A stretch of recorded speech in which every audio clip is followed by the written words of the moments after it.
Assalamu alaikum wa rahmatullahi wa barakatuh. Peace, mercy, and blessings of God be upon you. My name is Ardian al-Mahdi. I'm Hussam al-Mahdi. I'm Jamil al-Ahmadi. So, welcome back to the Goal of the Wise show, where we talk extensively about the Goal of the Wise and explain the amazing details that our Savior, the Savior of mankind, the Mahdi, the Qa'im, the riser of the family, Muhammad Abdullah Hashim Abu Sadiq, from him his peace, has demonstrated to us from this amazing book, which you can now download for free and scan the QR code, which is right now on the screen. It is available in English and Arabic and French and Spanish and many other languages that have come and many more to come, God willing. So without further ado, let us get right into it. You know, we talked in the previous episode about many things that the Muslims have lost. But in the previous episode, we really talked about the lunar calendar. And today we wanted to talk about the month of Ramadan. You know, that's something that we saved up. Everyone is now aware that the month of Ramadan takes place for us in the month of December, and it has truly been in December.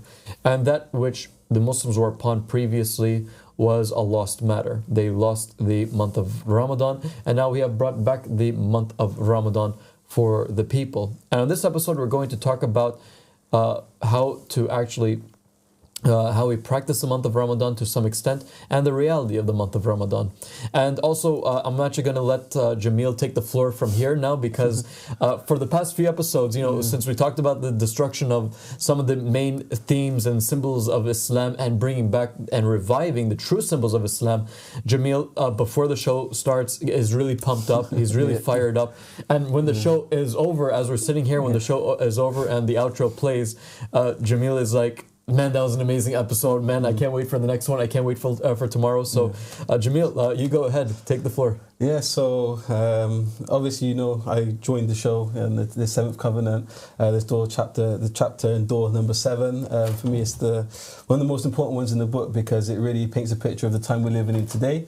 And in this one, this is the one where he talks about that 99% of all religions individually are corrupt. So each religion is 99% corruption and deviation from the message that prophet or messenger came with. So it's 99% corrupt is Christianity today from what Jesus came with, 99% corrupt from Islam that the Prophet Muhammad and the Ahlul Bayt came with. We've been destroying some of these, you know, what we call idols, or, you know, things that people take as sort of their, you know, religious guidance. And today we're going to do the same again, and obviously I'll have a bit of destruction. So let's do a little recap so far about some of the things that the Muslim nation at large had lost, and us too before, you know, we came to the Seventh Covenant, the thing that we're calling everyone to. So we're not here saying that we're better than anybody else. It's just that we're on the other side of the fence now. We've made that journey into sort of the rightly guided community under the, you know, sky of God. So they've lost the supremacy as to God. They lost that when they didn't take the will of the Holy Prophet, and they lost the Ahlul Bayt because of that. They lost the true Quran that Imam Ali came with. They lost the wilayat, this will, this concept that only God can appoint a ruler, and the actual names of all of the people that should have been ruling after Muhammad. And, you know, Sunni Islam will know this as what the Caliphate. We mentioned some of the true prophets and messengers that they have lost out on, the teachers of Buddhism from Buddha, Lao Tzu, Confucius, Plato, you know, all of these great minds that God has sent to the, you know, Muslim nation and humanity at large, that they've now missed out on because they reject them and they shun them away. They curse the Star of David. This is a symbol that they should have been inheriting from their prophet David. They curse the name Israel, which is a name of their holy prophet, Prophet Muhammad. Their Kaaba is fake, which we established a couple of episodes ago. It's not in its right place. This is the Kaaba of a completely different family, which has, again, nothing to do with Islam. That means that the direction of prayer is lost. The, you know, Hajj and Umrah is lost because they're going to the wrong place. The calendar that they actually have between their hands, this Hijri calendar, is a false concept lunar calendar that doesn't exist. It's, again, innovation from Ummah, which is the king of innovation. He's the one that actually made them lose the wilayat.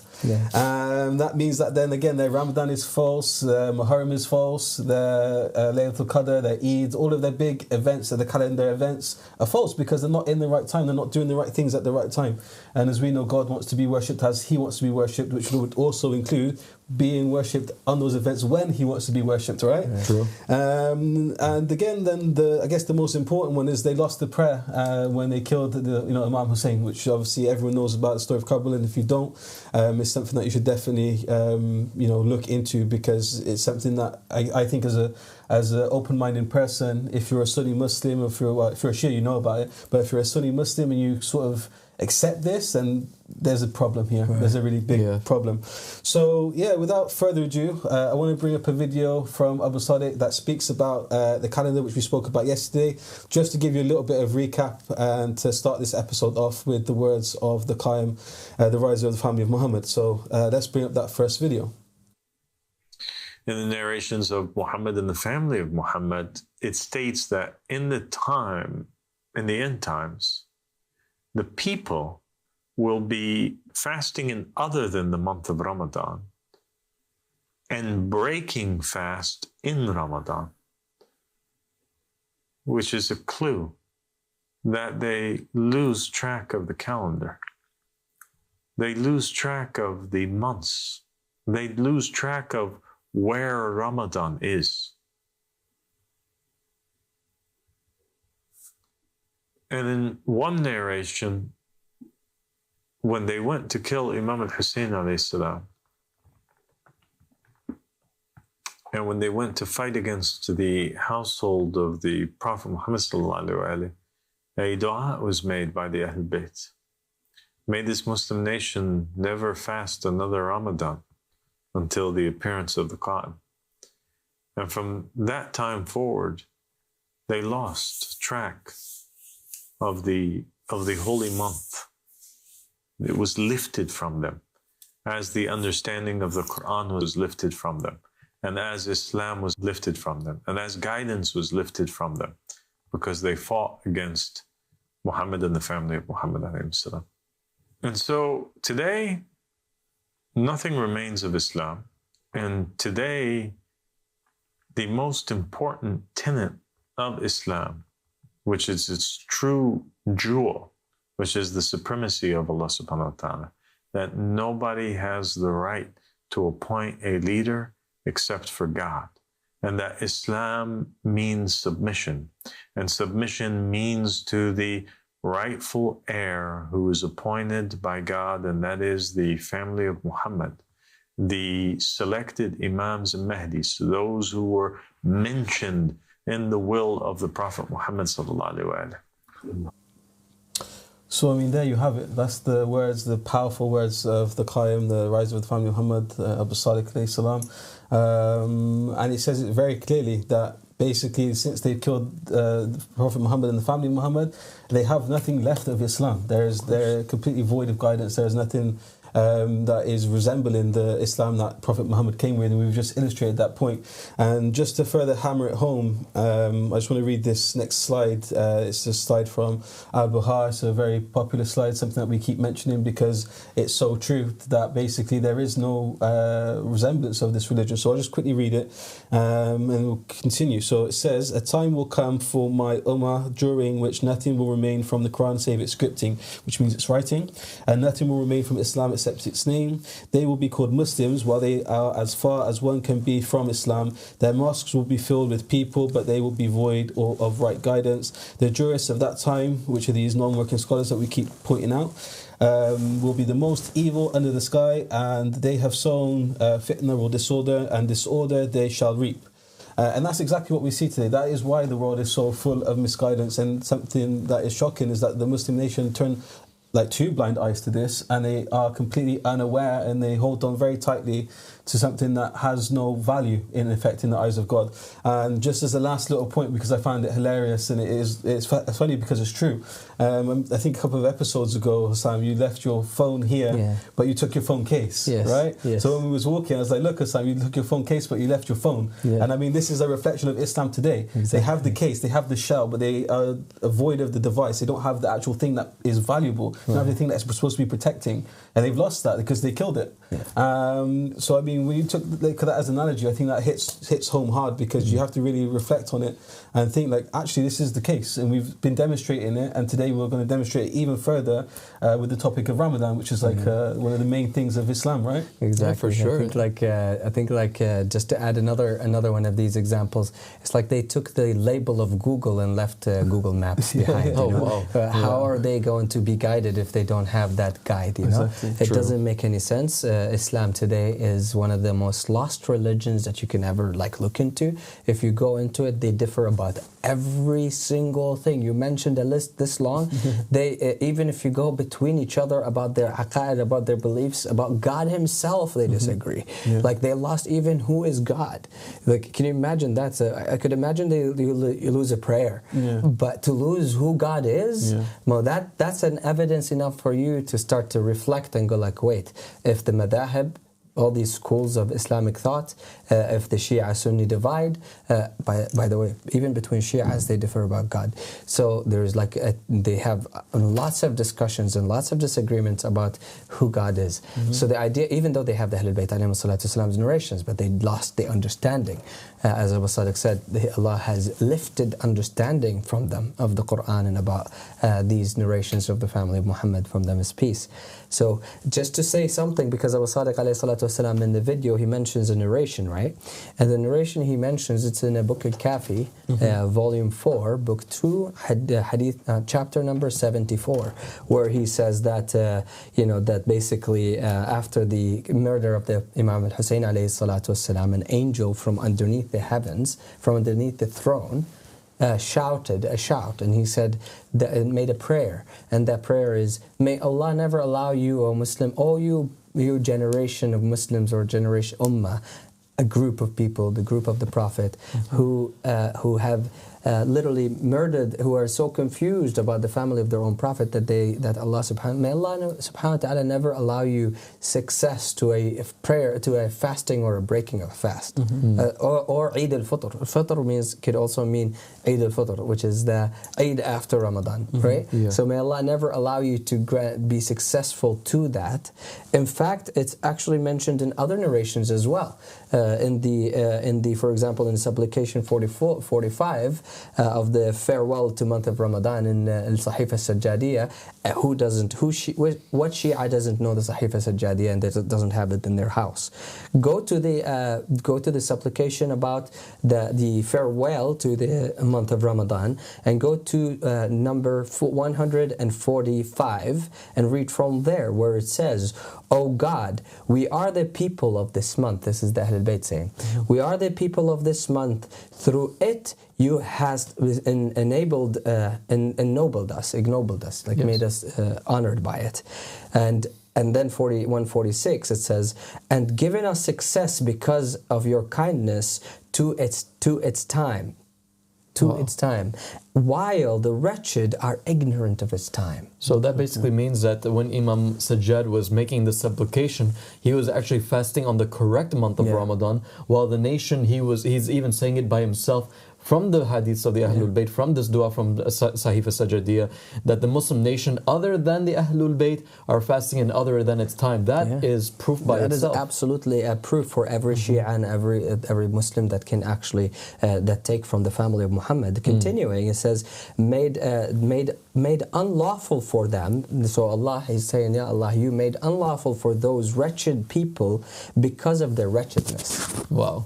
So you made it unlawful for them to know the time and succeed in prayer and fasting and breaking a fast in its right time because of their wretchedness and what they've done. From the Shia who betrayed over 10,000 Shia, they betrayed the Ahlul Bayt alayhi salatu wasalam, and Imam al-Hussein with 10,000 signatures and only 70 something numbers of the Sahaba that were at the time with Imam al-Hussein alayhi salatu wasalam, according to Shia narrative.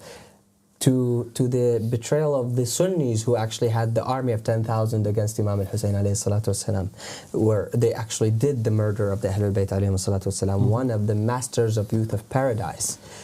Imam Hussein alayhi salatu wasalam. If they, Muslims believe, Sunnis and Shias, if they believe in Imam Hussein alayhi salatu wasalam, and they have to, because it's in Sunni and Shia narrative, that he is the master of youth of paradise. If they believe they're going to paradise, one of their masters is Imam Hussein alayhi salatu wasalam. Exactly. So when they go, they have to say, sir, yes, sir, to there, over there in heaven, to Imam Hussein alayhi salatu wasalam. And yet, it's as if it doesn't exist to the Sunni mindset, the murder of Imam Hussein alayhi salatu wasalam. Who did it? Was it the Shia? Was it the Sunni? Yeah. They blame each other day and night, by the way, about that. It's true. And it's due to this lack of actual care about finding what the truth is. Allah subhanahu wa ta'ala removed this success from the Muslim ummah entirely as to who is the one who is going to be successful to Ramadan, actually. You have another narration where it says very clearly that the Imam Ali alayhi salatu wasalam was traveling with one of his companions, where he actually he was between in the month of Sha'ban, according to them. It's a weak hadith, but the scholars use it. I don't know why. They pick and choose to prove us wrong. Just to prove us wrong, they use by their standards. They break their own standards. So, but let's use it against them, because it's a hadith that is against them, not for them. Imam Ali alayhi salatu wasalam, he was in a location between Mecca and Medina. He was there, and he was praying. He was fasting, a voluntary fasting of Sha'ban. And then they saw the hilal, or the moon of the month of Ramadan, and so he broke his fast. And so the companion was confused. It was like, Imam, just yesterday it was Sha'ban and you were fasting, and now it's Ramadan and you're breaking your fast? How does that make sense? How does that make sense? He said to him, alayhi salatu wasalam, he said, yesterday it was a voluntary action and we can do what we want. But this one is actually, we're told to do it. We have to do it. We have to break our fast. What is that? How does that make sense?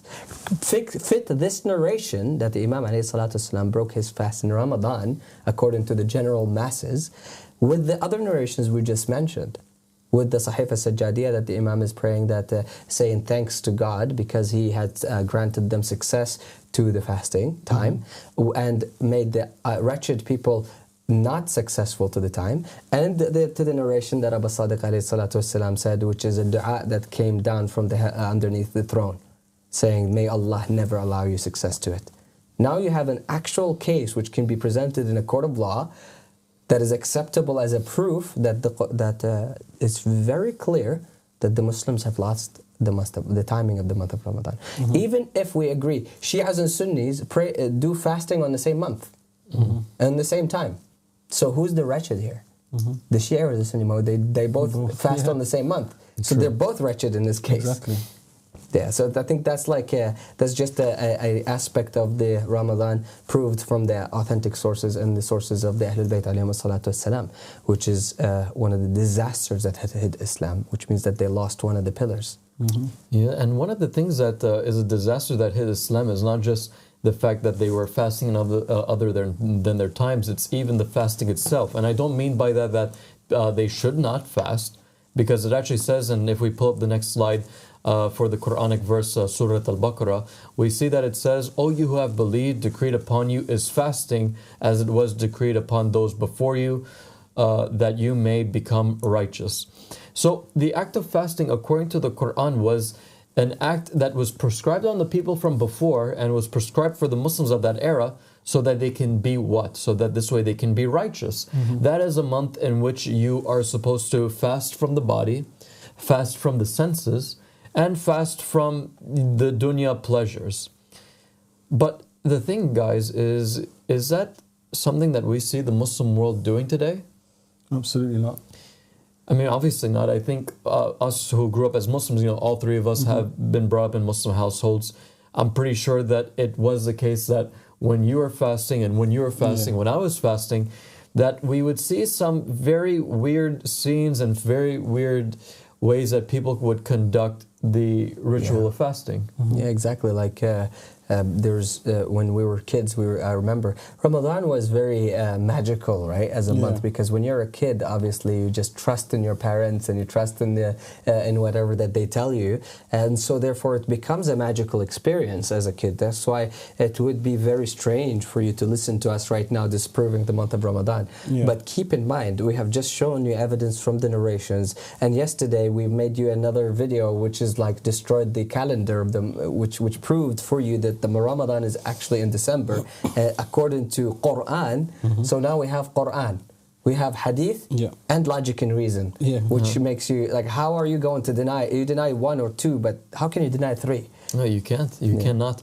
And you know, to basically explain what the real fasting is and how the Muslims should fast, according to Imam Ahmad al-Hasan from him his peace and Abu Sadiq from him his peace, let's play the next slide so we have now an idea of what the true reality is. The fasting of the month of Ramadan. Imam Ahmad al-Hasan, from him is peace, revealed that the true Ramadan is in the month of December, and now it is obligatory upon the people to fast the true month of Ramadan in December. Imam Ahmad al-Hasan, from him is peace, said, "The fasting of Allah is in the following manner. A person should fast from all meats and fruits and everything produced from them for the entire month. A person should also refrain from any type of intercourse for the entire month. The breaking of fast at sunset shall be with only 2 types of food, bread and 1 other type only, and the person can change from day to day the second item of food as they please." I asked, "So a person would begin fasting at dawn and break fast at dusk, and shall only break fast with bread and 1 other food item, other than meat and fruits, for example, bread and rice?" Imam Ahmad al-Hasan, from him is peace, replied, "Exactly. Yes, the people are joyful and consider that they are fasting while they sit at a table filled with every tasteful and delicious type of food. What kind of fasting is that? What I have told you now is only a part of the true fast. Let the people await the coming of the true month of Ramadan and its rituals." So, I mean, now the fasting of the Imam makes sense, because I'm pretty sure when the audience heard us before yesterday saying that, hey, you know, the fasting of Ramadan should be in December, you know, the coldest month, you know, people probably thought to themselves, well, that sounds like lazy fasting. But actually, what the people are doing isn't really fasting according to the Ahlul Bayt. The Ahlul Bayt right now, they're saying what? That during the whole month of Ramadan, you are not allowed to be intimate with your wife.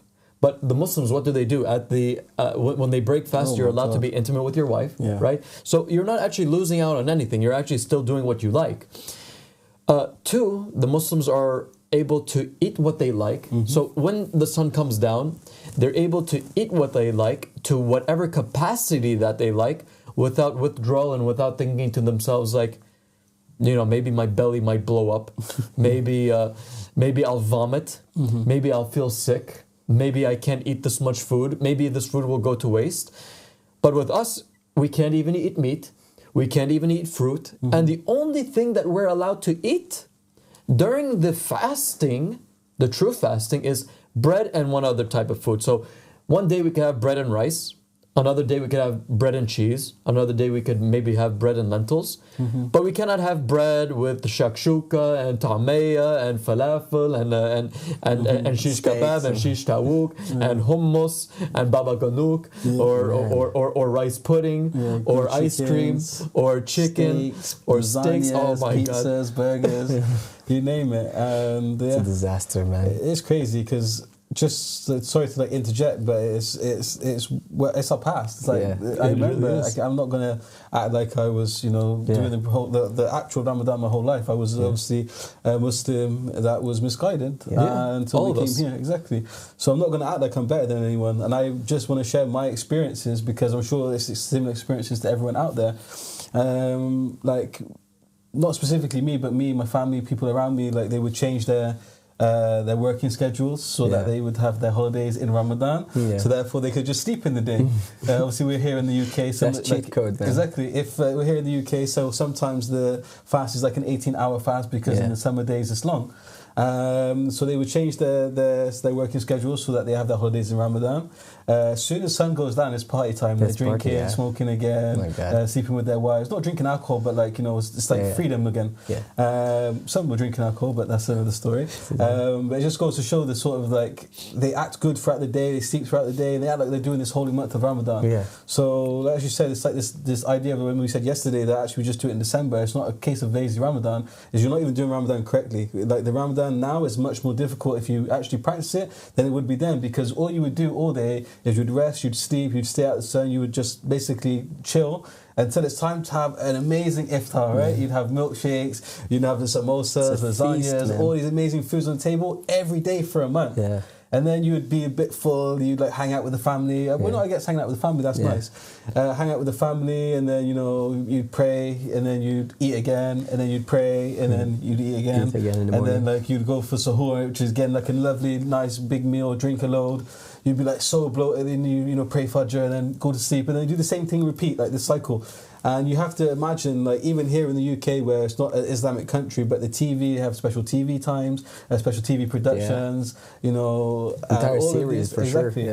Even in, like, Asda supermarket here, they have, like, Ramadan Kareem, Ramadan Mubarak, special, like, Asda versions of, you know, good time for business. Yeah, exactly. This advent calendar that they have in Christmas, you know, where every day you open a chocolate until Christmas comes. They have an Eid Mubarak one. So you go, you buy this calendar, you get a chocolate every day until Eid Mubarak comes. And it's just like, it's crazy when you think about it now. If you compare the true Ramadan, which we just spoke about, or the Imam just spoke about, to what we've experienced, it's a completely different scenario. Yeah, it sounds like, and that's what it was really. like Ramadan for us, man, was really Christmas for the Christians, but instead of one day, it was every day for 30 days. Exactly. Where your mom, you know, she cooked, like, or your aunties, right? They would cook all this massive food, not once a day, but twice a day. So for you have iftar, you have suhoor, where you have all this amazing tasty food. And then when you have Eid, which actually means festival, right? The only thing that's different about Eid is that it's called Eid, and also you're not fasting, and the whole day you're just binge eating. Bro, there is actually no difference between Eid and Ramadan, because it's the same thing, except on Eid, you're still able to eat in the day. You can eat in the day. That's the only difference. You know, like in Iraq, as we see, like religion is based on culture now. It's like, it's not really actually, wherever you are, it's going to be different. Islam is different in Malaysia than it is in Iraq than it is in here. So over there in Iraq, for example, Eid was like, we used to, every Eid, you would line up and you go to all the adults in the community, and your cousins and uncles and fathers and, you know, whoever they are, and you would go and they would wait for something we call Eidiyah, which is like the gift of Eid, which is nice money, you understand? So you're like, on that day you become rich as a kid, you know, like you can go and buy whatever you want because everybody's gonna give you money, you know, like literally you stand in line and your uncles will give you money one by one, and if they don't give you money, very bad uncle. Very bad uncle. You don't like them in that day. It's not good, you know. So, and I think we can relate to the people in this about this, because this is basically what's happening on the ground. They turned a holy month that is supposed to actually turn you to God and turn you away from the dunya and turn you away from attachments to food and water and pleasures of this dunya, which is the fitna that Allah subhanahu wa ta'ala had said about, which is women, children, and money and food. You know, these are the pleasures of this dunya. So it was supposed to be a month where you feel the hunger in as much as a poor person feels a hunger, like for real, not just 6 hours a day or 8 hours or 18 hours. You feel it in a prolonged period of an entire month, where you can actually know what it feels to be hungry, where you know what it feels to not have more than two items in your plate every day, which is what a poor person really feels like. And in fact, a poor person is even worse, because the idea is that they don't know what they're gonna eat. They might not have a meat. And so, like, you know, like, and that's the beauty of the month of Ramadan, right? So you may be righteous, right? Just as I read in Surah Al-Baqarah, because when you're in that mode of starvation, and not even starvation where you go to sleep and then wait until the sunset, but you're working So you're working to provide for your family, you're working for the community, you're starving, you're not able to be with your wife, you're not able to enjoy all the tasty foods and sweets. You know, that's why, by the way, I mean, now it makes sense actually. Yeah. Why Eid is at the end of the month, because you have to suffer in order to enjoy now. Okay, well, mashallah, congratulations on you. You went through the whole of Ramadan. You fasted correctly. Now here's this festival. But if you're having the festival every day, you might as well like take Eid out of the calendar and say like this is like nonsense now, because the Muslims essentially are having festivals every day to the point, Jamil, and you're well aware of this. We were just talking about this before we aired on the show, where people in this month, they overeat to the point of silliness. Exactly. And I mean, to sum up what the concept of Ramadan should be, it's a month of moderation, humility, and like humbleness, right? To put yourself in the shoes of someone that doesn't have, and to starve yourself from the temptations of the dunya, as it were. But what do we find? We find the opposite, actually. And we find a lot of booms in Ramadan. So we've got some slides that we want to get into, just to mention some of these headlines that talk about, you know, to the point that people are overeating till they are hospitalized. So if we read from left to right, I'm sure you can see on the screen, this is from the Daily Star. It says how to avoid overeating in Ramadan. The middle side says overeating during Ramadan, strategies for moderation. And then the last one, I think, is probably the most, I guess, horrifying, from the Arabian Business. It says dozens hospitalized for overeating during Ramadan. Rapid consumption of rich food after long periods of fasting causes stomach complaints for hundreds of Muslims each year, an Abu Dhabi doctor reports. And I mean, this is shocking. This is something that is obviously far away from Islam on a general day, let alone Ramadan, right? Yeah, imagine going to like the workplace and you're telling your friends, guys, tomorrow we're going to go on a very spiritual 30-day journey. I will be fasting and I will feel the pain and hunger of the poor people. And then suddenly, like your employees and your coworkers are hearing that right now you're in the hospital, being hospitalized because you ate too much. Yeah. I mean, that's embarrassing. What is that? Yeah. That is embarrassing. No, that's it. That's one of the disasters that hit us again. There's another one, which is food wastage. Exactly. Food wastage is one of the most disastrous thing, because food wastage increases. Can you imagine that it's supposed to be the month of like actually decreasing in eating food, while what we find actually in on paper is that the food wastage increases by times and times again in the month of Ramadan, especially in Islamic countries like Saudi Arabia, Iraq, Iran, these places. Why? Because they overcook. You know, they say the eye eats before the stomach, right? And so when you're so hungry, you want to fill the whole thing because you imagine you're gonna eat it. And so psychologically, you'll go like, look, I need to eat, man. I'm hungry. What am I gonna do? I have enough money. I have enough stuff. I bought enough. I've saved for Ramadan. So therefore, let's fill the table. Well, at the end of 15 minutes of eating, your stomach is this big anyway. Physically, it's not going to be bigger than that unless you're, a big person. Let's say it's this big. I mean, half a table is not this big. That's like 3, 4, 5 times the size of your stomach, 10 times the size of your stomach. It's a problem. It's a very big problem, which leads into food wastage, which leads into actual food that is very healthy, which you have over 20,000, 25,000 people dying of hunger every single day. Yeah, it's a disaster.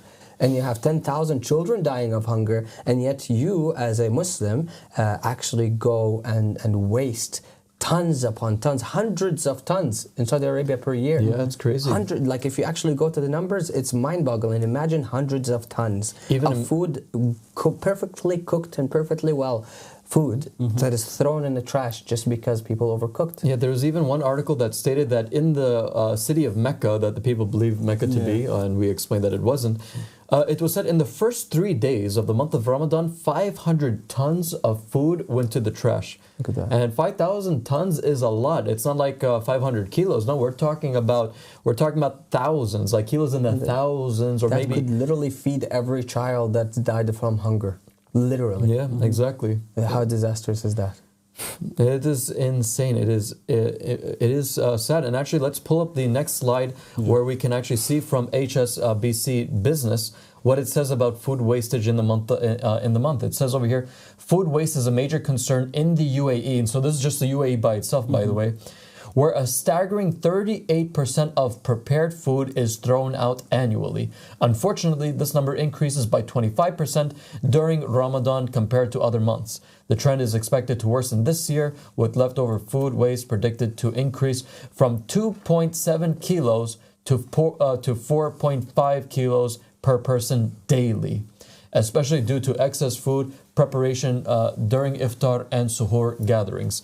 So my God, it's like we see that people normally would waste 2.7 kilos of food, but it seems like people haven't learned their lessons from last year, and now they're actually wasting almost double than the food that they wasted last year. I mean, it is nonsensical. And my God, I mean, like you said, it's like if we have 25,000 people dying of starvation every single year. Next door, by the way, neighbors. Next door. Then how can we call ourselves Muslims who come with a religion that is for all humanity when we can't even feed our next door neighbors? Yeah, that's disgusting. Even be humane ourselves. I mean, it's a joke. Like, this is why we're calling people to this, ark of salvation, calling people away from these false tyrants and all of these people that have, really corrupted religion. Because as everything we've put on the table so far, this table spread of knowledge, it's very clear that Islam today is far away from what Prophet Muhammad came with and the true motivations and meaning behind Ramadan. And just to sort of continue on this point, there's another slide from Queso, which is a food website. It says it is estimated that 25 to 50% of the food produced in the Arab world during Ramadan remains uneaten. This is according to United Nations Economic for Food UNEP. And then again, over 3.5 billion is lost annually due to the food waste in the UAE during the sacred month, according to the Ministry of Climate Change and Environment. And it's just, again, another point, another case study, another article, just another evidence. Exactly, evidence elaborating that fact. Yeah. And that's just not the only thing that is,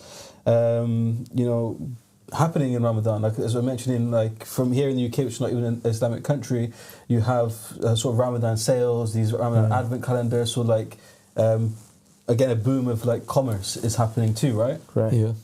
So, I think the way I see it is like I'm always shocked at these numbers, and I'm always shocked at these reports, because I imagine God is a judge. Yeah. God is judge. Imagine if you're standing as Muslims in front of the judge, who is God, and he pulls these slides for you.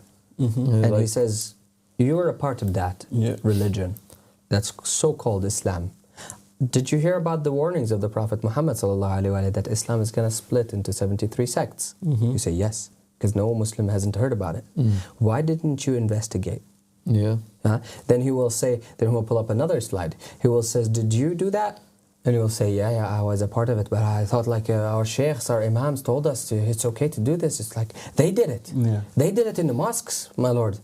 Do you think that's going to be a reason for God to forgive you about it? Of course not. It doesn't make any sense, brothers and sisters, that we're calling you toward the true Ramadan, the true Imam of your time, the true religion of the Prophet Muhammad that makes you actually fulfill the obligations of what Ramadan actually does. What you're supposed to do in Ramadan, so that you can learn the lessons, the spiritual lessons that was supposed to be attached to Ramadan today. Mm-hmm. How many of a Muslim today, how many of the Muslims today, they benefit nothing from Ramadan except for hunger for 16 hours, 10 hours. They don't benefit nothing from it spiritually at all. They learn a lesson. The only thing is they benefit from, they get the hunger, and then they eat as much as they want. Yeah. Excessive eating, gluttony. Exactly. So to the point of sickness and illness. How many of them, they don't benefit from prayer except for exercise, physical exercise? So it doesn't make sense. Yeah. These things were made from God for us as tools that we can use so that we can fix society. Because when you feel hunger, guess what in Eid? What are you going to do? What do you think? What do you imagine in Eid after going through the true month of Ramadan? What do you imagine you would be doing? You would be going out looking for the poor people to help them. Because you've learned a lesson that was ingrained in your genetic code now. For 30 days, every single day, you're eating only two items per day. Mm-hmm. For 30 months. But I also 30 days. Just keep in my mind as well, like, all right, well, the Muslims today, how far are they from the true religion of the Prophet Muhammad sallallahu alaihi wasallam? They have nothing but the name. As you said, they have the cover, they don't have the mobile. Exactly. They don't have the device. It's shocking. And I mean, it just goes to show that they don't benefit in anything. They don't even benefit physically from fasting, because people are being hospitalized eating too much, and it's known that people put on weight in Ramadan. It's known that, I was in Dubai a couple of years back, and it just so happened that Ramadan was around November time, and every shopping mall I went to, you just see like Ramadan sales, Ramadan this, Ramadan that. And it was just a case of like, okay, if you can't eat, why don't you just spend some money? Why don't you go shopping? Why don't you fill your day with, idle spending instead of like reading Quran and being spiritual in this month? And I just want to bring up the next slide because we're running short on time. It just says Ramadan, the Ultimate Marketing Guide in 2024. And this goes to show that people are basically saying like, hey, the Muslims are going to spend a lot of money during this period. Here's a guide for how you can capitalize on that. Because obviously they're not going to be sat at their, their prayer mat praying or reading the Quran. And just what it says here is just an excerpt from this guide. It says, with Ramadan sales predicted to reach record levels of $66 billion this year, marketers need to understand how to effectively market during this season and take advantage of many of the opportunities it offers. I mean, if that's not a slap in the face to Muslims who are, guilty of this crime, I don't know what is, because you should be being spiritual this month. You should be, humbling yourself and like reflecting on spirituality and God. But instead, they make marketing guides because they know you're going to go out and spend. And I mean, it's just a big joke. And just to go on to the last slide so we can just really hammer on this point. Again, it's from Arab News. It talks about Riyadh saying local markets and online shopping will experience a surge during Ramadan activities thanks to an influx of consumers adapting their shopping habits during the holy period. And this is again from Arab News. So it's not us saying these things. We're not making up these things. We're not even saying that we're not guilty. We wasn't guilty of these things. We was a part of this system in effect. Maybe not to the extent of some. I've never been hospitalized, but I just want to say that I'm obviously not, completely innocent in this old way of Ramadan. But we're calling you to the true Ramadan and the true prayer and the true, vicegerence of God and the just true religion as a whole. Yeah, I think not just to summarize what's been happening so far, we've proved to the Muslims today, to our brothers and sisters who are truth seekers, in fact, that Ramadan, you're aslan not fasting it in the right month, because the calendar that you have is an innovation. It's a bid'ah made by Umar ibn Khattab. Two, the actual narrations of the family of Muhammad say that it's not the true month of Ramadan. It's due to the murder of the Imam al-Hussein alayhi salatu wassalam. Three, even if you don't accept the first two, for a premise, you don't accept them, you say, oh, that's fake. Well, the evidence that you've lost the month of Ramadan is these things that we have put on the table today, which is that you overeat, you overwaste, you don't even know how to do the right month of Ramadan in the right way, you overspend, and therefore you don't have Ramadan. So ultimately, the evidence has been proven, it's been placed on the table. Ramadan has been lost. It went missing in action for the past 1,400 years. Nobody knows where it went except for us. Why? Because we have an imam who's appointed by God. Exactly. So I think that's the idea of the concept of what we're trying to do here, is trying to break these false idols that has been placed for the believers by the satanic worshippers who are called the scholars of religion. They're the same as the rabbis and the monks, right? That's why we call them, false idols, because the Jewish and the Jewish people and the Christians, they took their rabbis and monks as lords besides Allah, and the Muslims are walking on the same footsteps. Therefore, they're taking their mashayikh and their ayatollah al-uzmas as lords besides Allah, leading to complete utter disasters and leading them way astray from the religion of God and the Prophet Muhammad and all the prophets and the messengers all together. I think that's what can we say to them? No, I mean it's very clear, and anybody with brain and conscience can see that this is. If the Muslims actually believed that Prophet Muhammad was a prophet, they have to reflect and think to themselves, if he was alive today, would he be happy with the way that we're conducting Ramadan? For sure not. This is a disgrace to the name of the Prophet of Allah sallallahu alaihi wasallam and to his family.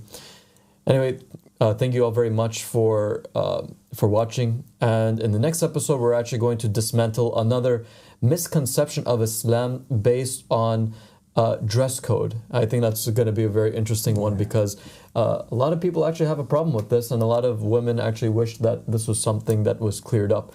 We'll be talking about it in the next episode. So thank you very much for watching. Assalamu alaikum wa rahmatullahi wa barakatuh.